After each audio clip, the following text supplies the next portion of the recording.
Sa aking pagtanda, unawain mo sana ako at pagpasensyahan. Kapag dala ng kalabuan ng mata, ay nakabasag ako ng pinggan. O nakatapon ng sabaw sa pagkainan, huwag mo sana akong kagagalitan. Paramdamin ng isang matanda. Naawa ko sa sarili ko sa tuwing sinisigawan mo ako. Kapag mahina na ang tenga ko at hindi ko maintindihan ang sinasabi mo, huwag mo naman sana akong sabihang bingi. Pakiulit na lang ang sinabi mo, pakisulat mo na lang. Pasensya ka na, anak. Matanda na talaga ako. Kapag mahina na ang tuhod ko, pagtiyagaan mo sana akong tulungang tumayo. Katulad ng pag-alalay ko sa iyo nung nag-aaral ka pa lamang lumakad. Pagpasensyahan mo na sana ako. Kung ako man ay nagiging makulit at paulit-ulit na parang sirang plaka, basta pakinggan mo na lang ako. Huwag mo sana akong pagtatawanan o pagsasawaang pakinggan. Natatandaan mo pa ba, anak, nung bata ka pa? Kapag gusto mo ng lobo, ay paulit-ulit mong sasabihin yon. Maghapon kang nangungulit hanggang hindi mo nakukuha ang gusto mo. Pinagtyagaan ko ang kakulitan mo. Pagpasensyahan mo na rin sana ang aking amoy. Amoy matanda, amoy lupa. Huwag mo sana akong piliting maligo.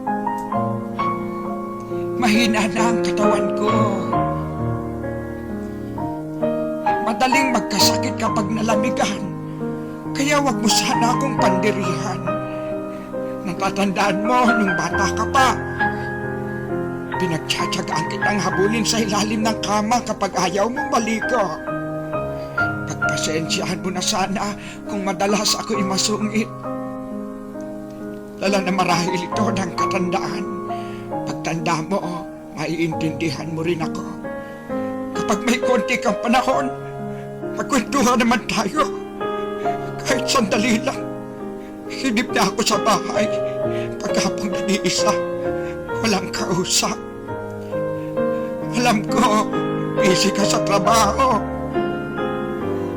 Subalit nais kong malaman mo na sabik na sabik ako. Makakwentuhan ka kahit alam kong hindi ka interesado sa mga kwento ko. Natatandaan mo, anak, nung bata ka pa. Pinagtyagaan kong pakinggan at intindihin ang pautal-utal mong kwento tungkol sa iyong teddy bear. At kapag dumating ang sandali na ako'y magkakasakit at maratay sa banig ng karamdaman, huwag mo sana akong pagsawaang alagaan. Pagpasensyahan mo na kung ako man ay maihi o matubi sa higaan. Pagtiyagaan mo sana akong alagaan sa mga huling sandali ng aking buhay. Total, hindi naman ako magtatagal.